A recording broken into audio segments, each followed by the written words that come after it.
Doha میں مذاکرات کامیاب، پاکستان اور افغان طالبان میں فوری سیز فائر پر اتفاق۔ دونوں ملکوں نے ترکی اور قطر کی ثالثی میں جنگ بندی پر رضامندی کا اظہار کیا۔ مذاکرات کا پہلا دور 13 گھنٹے تک جاری رہا۔ پاکستان نے فتنہ الخوارج کی دہشت گردی کا معاملہ اٹھایا۔ قطری وزارت خارجہ کے مطابق جنگ بندی پائیدار امن کی مضبوط بنیاد فراہم کرے گی۔ وزیر دفاع خواجہ آصف نے کہا، دونوں ملک ایک دوسرے کی سرزمین کا احترام کریں گے۔ استنبول میں 25 اکتوبر کو دوبارہ تفصیلی بات چیت ہوگی۔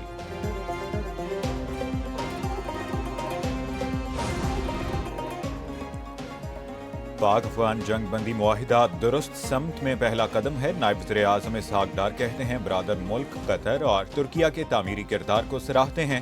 ٹھوس اور قابل تصدیق نگرانی کے طریقہ کار کے قیام کے منتظر ہیں۔ نگرانی کا طریقہ کار ضروری ہے تاکہ افغان سرزمین سے پاکستان کی طرف ہونے والی دہشت گردی کے خطرے سے نمٹا جا سکے۔ مزید جانوں کے ضیاع کو روکنے کے لیے تمام کوششیں بروئے کار لانا ضروری ہے۔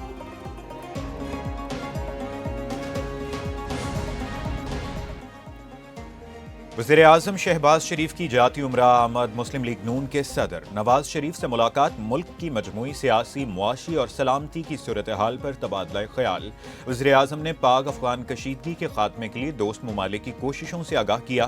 سابق وزیر اعظم نواز شریف کا پاک افغان کشیدگی کے خاتمے کے لیے دوحہ مذاکرات کی کامیابی پر اظہار اطمینان۔ شہباز شریف نے پیپلز پارٹی کی قیادت کے ساتھ ملاقاتوں اور ان کے مطالبات سے بھی آگاہ کیا۔ نواز شریف کی اتحادیوں کو ساتھ لے کر چلنے کی ہدایت۔ وزیر اعلیٰ پنجاب مریم نواز شریف بھی ملاقات میں موجود تھیں۔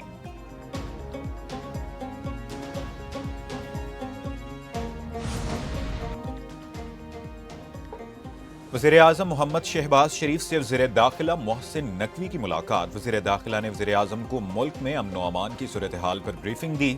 وزیر اعظم کو اسلام آباد میں جاری ترقیاتی منصوبوں پر بھی بریفنگ دی گئی۔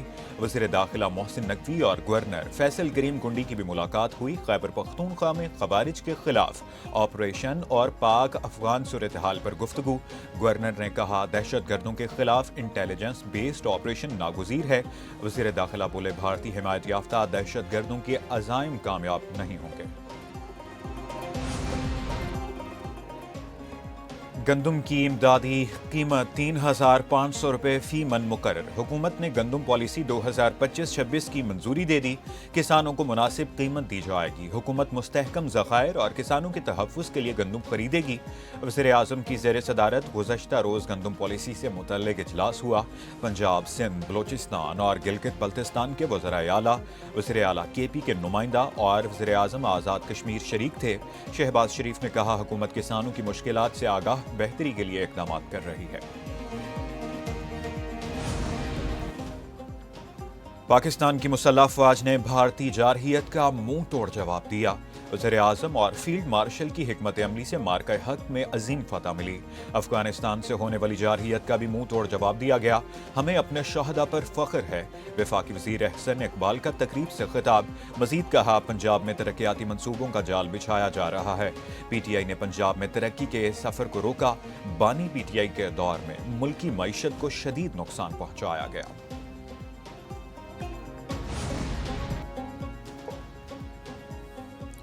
مسلمانوں میں فتنے پیدا کیے جا رہے ہیں، فتنوں کا خاتمہ امت کی ذمہ داری ہے۔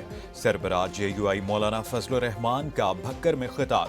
کہا، امت کو گمراہ کرنے کی کوشش کی گئی۔ اسرائیل کو تسلیم کرنے کی باتیں ہوئیں۔ اسرائیل کو تسلیم کرنے کی بات کرنا فلسطین کی نفی ہے۔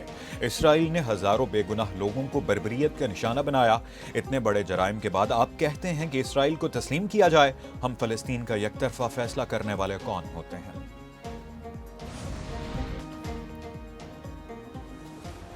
پاکستان اور آذربائیجان کی فضائی مشق انڈس شیلڈ الفا کا آغاز۔ آئی ایس پی آر کے مطابق پاک فضائیہ کی مشق میں شرکت علاقائی امن و دفاعی تعاون کی علامت ہے۔ پاک فضائیہ کے JF-17 تھنڈر بلاک 3 طیارے آذربائیجان پہنچ گئے۔ JF-17 طیاروں نے پاکستان سے آذربائیجان تک بغیر رکے کامیاب پرواز مکمل کی۔ پرواز کے دوران ری فیولنگ کا کامیاب مظاہرہ۔ پاکستان اور آذربائیجان کی فضائی افواج کے درمیان ہم آہنگی کو فروغ دیا جائے گا۔ مشق میں مشترکہ مشن پلاننگ، ایگزیکیوشن اور جدید فضائی ٹیکنالوجی کا تبادلہ ہوگا۔ خلائی میدان میں پاکستان کا خود انحصاری کی جانب بڑا قدم، پاکستان نے پہلا ہائپر اسپیکٹرل سیٹلائٹ خلا میں روانہ کر دیا۔ ترجمان سپارکو کے مطابق پہلا ہائپر اسپیکٹرل امیجنگ سیٹلائٹ چین سے لانچ کیا گیا۔ 2025 میں خلا میں بھیجا جانے والا یہ تیسرا سیٹلائٹ ہے۔